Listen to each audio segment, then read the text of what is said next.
করিয়ার ধনে ওই হয় বলিয়া গোরা ফিরায় পাশ হতে। বাবা এই যে গৌর হরি শিরা বেরো মুরলীর ধ্বনি করে ডাকছে, আপনাদের মনে প্রশ্ন থাকতে পারে যে শিরা বেরো মুরলী এগুলো তো নবদ্বীপে নেই, বৃন্দাবনে ছিল। কি বাবা, তাই তো? বৃন্দাবনে ছিল, কিন্তু নবদ্বীপে এগুলো প্রভু আমার এগুলো ধ্বনি করে ডাকছে কি করে? শিরা চেনেন তো আপনারা? ওই যে মহিষের শিং দিয়ে যেটা তৈরি করা হয়, অনেক সাধুদের হাতে থাকে না বাবা, মহিষের শিং দিয়ে হয়, যেটা ছিল দাদা বলাইয়ের হাতে বৃন্দাবনে, সেটার নাম হলো শিঙা। আর বেনু শব্দের অর্থ কি বাবা? এবার বলতে হবে মায়েদের, বলুন তো বেনু শব্দের অর্থ কি জানেন? বেনু শব্দের অর্থ আপনারা জানেন না? বাঁশি। বলেন তো বাঁশির ছিদ্র কয়টা? 8টা।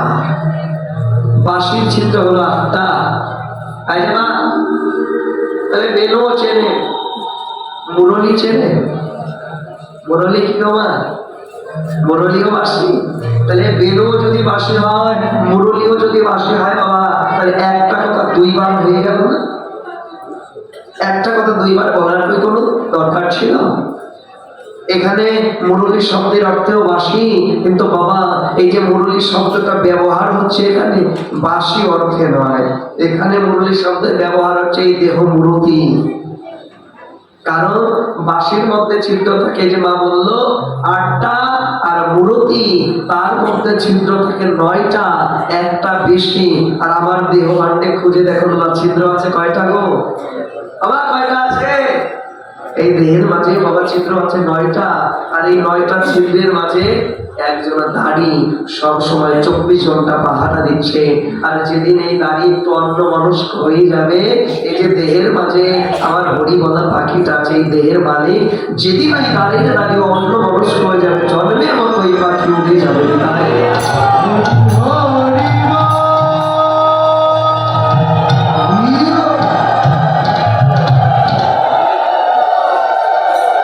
9টা ছিদ্র কোথায় আছে? চক্ষেতে 2, করণেতে 2, নাসিকাতে 2, কয়টা? 6টা। লিঙ্গ দাঁড়িয়ে 1, বর্জ দাঁড়িয়ে 1, 8টা। আরেকটা বাকি আছে নাকি? এই আরেকটা বলি বলা মদন। এই যে 9টা দ্বার, দেখবেন মানুষের যখন প্রাণবায়ুটা বের হয়ে যায়, এই 9টা দ্বারের যে কোনো একটা দিয়ে প্রাণবায়ু বের হয়ে যায়।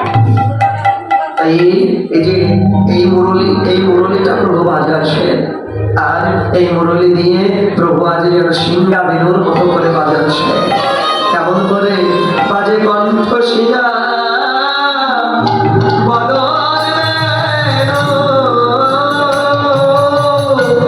কণ্ঠ সিংহা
তাহলে বা গৌর হরে যে হরিনামের ধ্বনি করছে আর এই যে কণ্ঠ বাড়িয়ে কি বলছে জানে, বলছে হই হই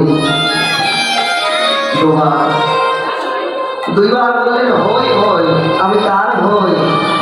বলে যে যার আমার হয় আমি কার হই।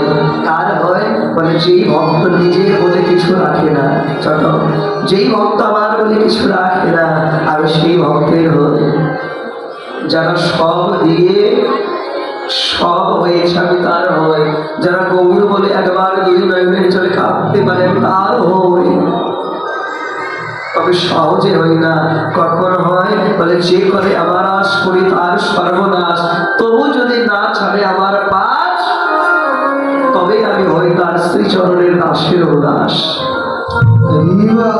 তাহলে বাবা ভগবান কার হয় বলো তো?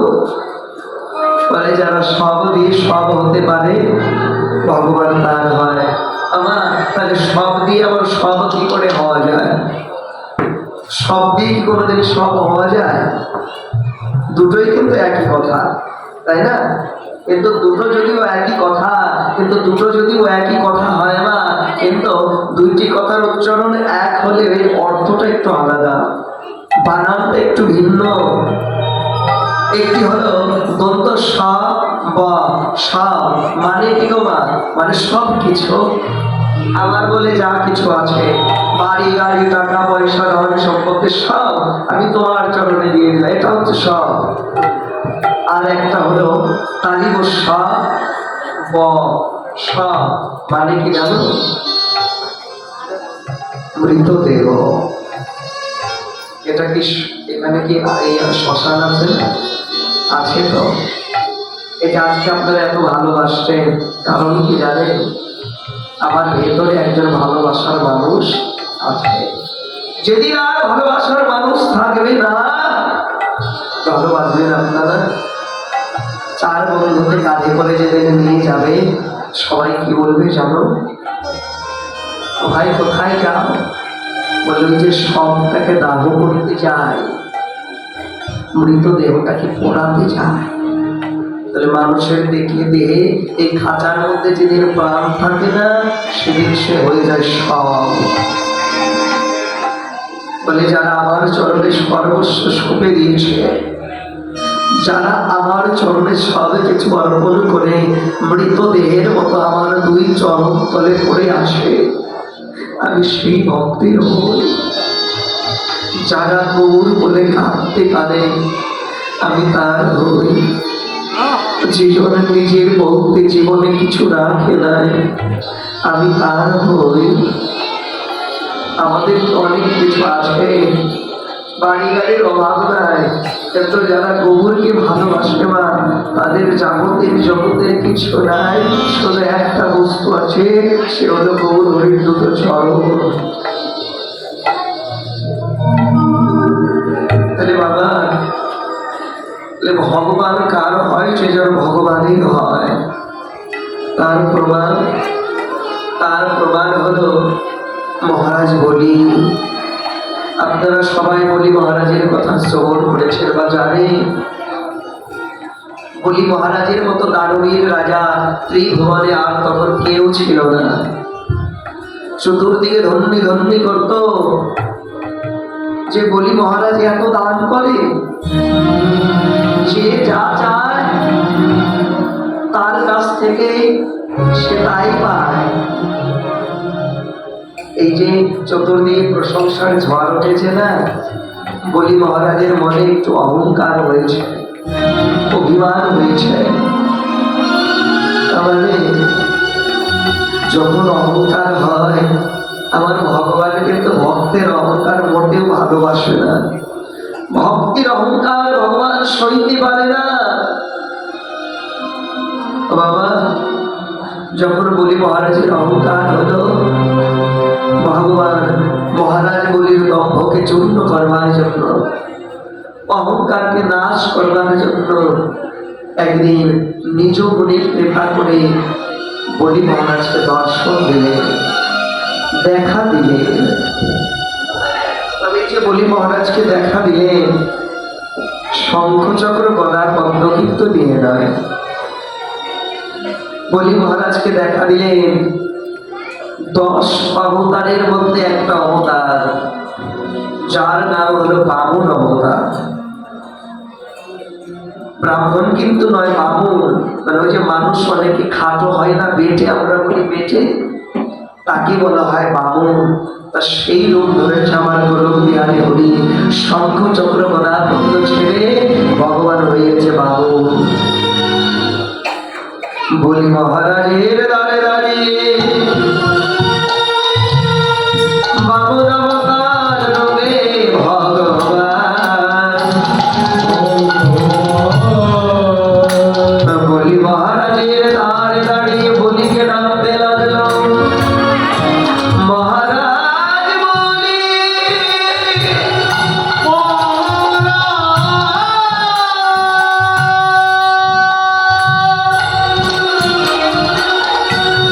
আমি তোমার দাসে আজ ভিক্ষা করতে এলো। ও মহারাজ, শুনেছি ত্রিভুবনে যে তোমার কাছে যা চায় তুমি তাই তাকে দাও। আমি বড়ই অসহায়, আমি বড় নারায়ণ, আমাকে কিছু দেবে? ওকে, এসো আমার দ্বারে এসো।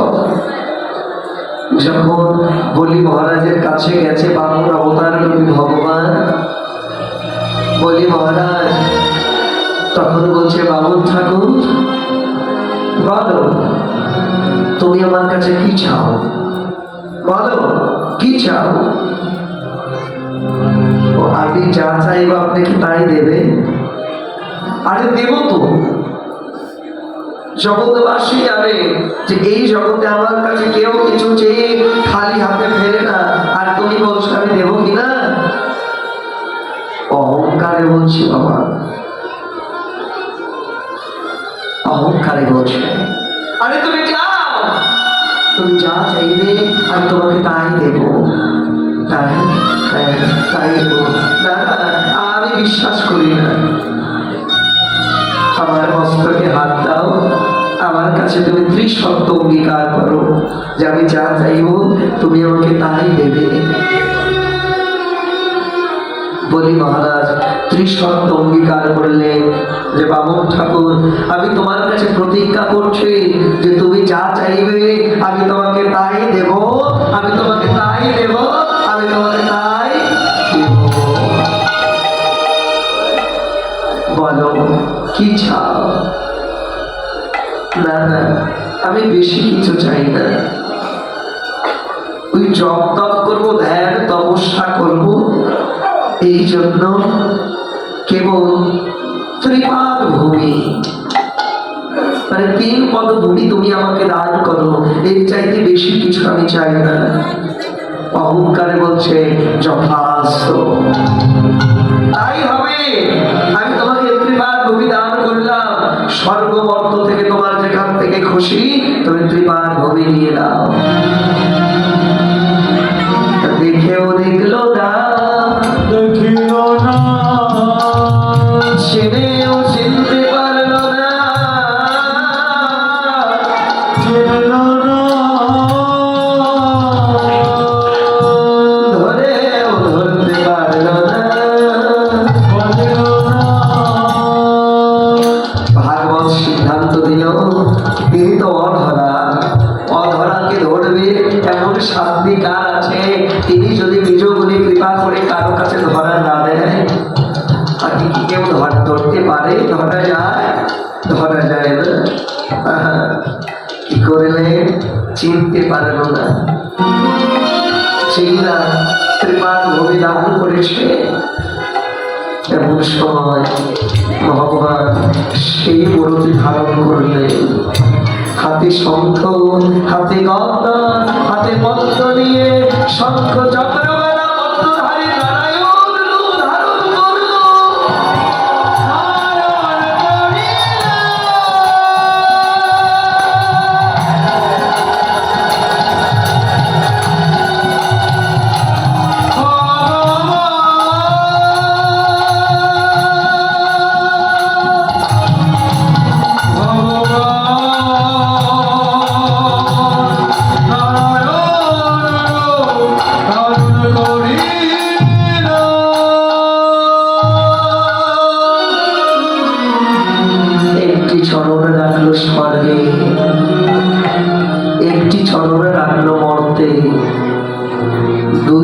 জীবনের স্বর্গ মর্তে আর বিন্দুমাত্র জায়গা অবশিষ্ট নেই, কিন্তু এখনো যে একটি চরণ রাখতে জায়গা দিতে হবে। বলি মহারাজ, অহংকারে তো ত্রিপাল নদী দিয়েছিল, বুঝতে পারে নাই তার দোয়ারে কে এসেছে আজ। কারণ অহংকারে ভগবানকে ছেড়া যায় না, অহংকার দিয়ে আমার ভগবানকে কোনোদিন পাওয়া যায় না। আমার ভগবানকে পেতে গেলে ভক্তের হৃদয়ের শুদ্ধ ভক্তির প্রয়োজন। জগতে ভক্তি যার, ভগবান তার। সর্বশাস্ত্রে কয় ভক্তি না থাকলে কৃষ্ণকে দেখে কি হয়, চিনতে পারে না। এবার আরেকটি চরণ রাখবে কোথায়? চলে গেছে স্ত্রীর কাছে, সহধর্মিনীর কাছে। তবে সহধর্মিনী কে? যে জন ধর্মের পথে স্বামীকে সহায়তা করে, সে হলো আমার সহধর্মিনী। আমরা তো বলি শুধু এটা দাও ওটা দাও, স্বামীকে কি কেউ কোনোদিন বলি একটু কৃষ্ণ ভজন করো, হরি নাম কৃষ্ণ নাম করো, ভজন করি না। স্ত্রীর কাছে যখন চলে গেল, গিয়ে সব খুলে বলছে, শোনো, আজ আমার দোয়ারে এমন একজন এসেছে, আমার রাজে এমন একজন এসেছে যাকে আমি ত্রিপাল ভূমি দান করবো বলে প্রতিজ্ঞা করেছি। সে এক পা স্বর্গে দিয়েছে, এক পা মর্তে দিয়েছে, আরেকটি চরণ আমি কোথায় রাখবো? আমি যদি আমার কথা না রাখতে পারি, আমার ধর্ম নষ্ট হবে, অধর্ম হবে। আর অধর্ম হওয়ার চাইতে বীর পুরুষের মৃত্যু শ্রেয়। বলো না, আমি এবারে কি করব? স্ত্রী তখন বসে বলি, মূর্খ অহংকারী, সারা জীবনের বলে রাজ্য সুখ নিয়ে ওই রাজার অনেক উঁচু আসনে বসেছিলে, কোনদিন তুমি আমার ভগবানকে ডাকো নাই, কোনদিন তুমি ভগবানের শ্রীচরণে দুপুটা নয়নের জল দাও নাই। দাম্ভিক তুমি, তোমাকে ধিক্কার জানাই। তুমি একটু বুঝতে পারো নাই যে আজ তোমার কে এসেছে? তুমি একটু চিনতে পারো নাই তোমার দ্বারে আর কেউ আসে নাই, তোমার দ্বারে শঙ্খ চক্র কথা পদ্ম দ্বারে দাঁড়ায়।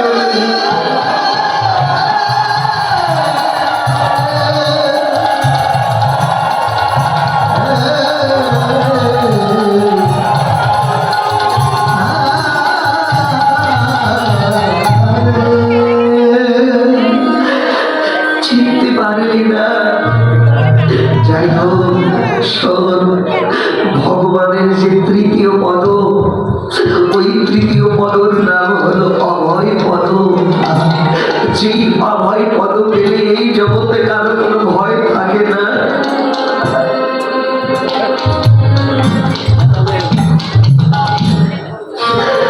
যেই চরণটা পেলে জগৎ জীবীরা এই জগতে আসা যাওয়ার কোনো ভয় থাকে না। যেই চরণে পেলে এই জগৎ সংসার মাঝে কারো কোনো কিছুর অভাব থাকে না। সেই ভক্ত সদাই হরি বলে কাঁদতে পারে সেই চরণ। আর সেই চরণটা রাখবার মতো জগতে কারো কাছে এমন কোনো ধন নাই। সেই চরণটা রাখবার মতো একমাত্র স্থান হলো বলি মহারাজ ভক্তিরই মস্তক। সারা জীবন অহংকারের আসনে করে তোর মাথা তুই অহংকার উঁচু করে রেখেছিলি, আর যা গিয়ে ভগবানের চরণ তলে মাথাটা নিচু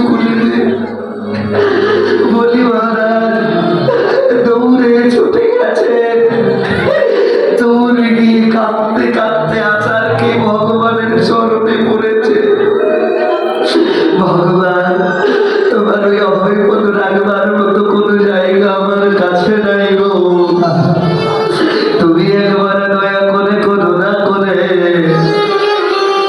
প্রভু তোমার ভয় পদে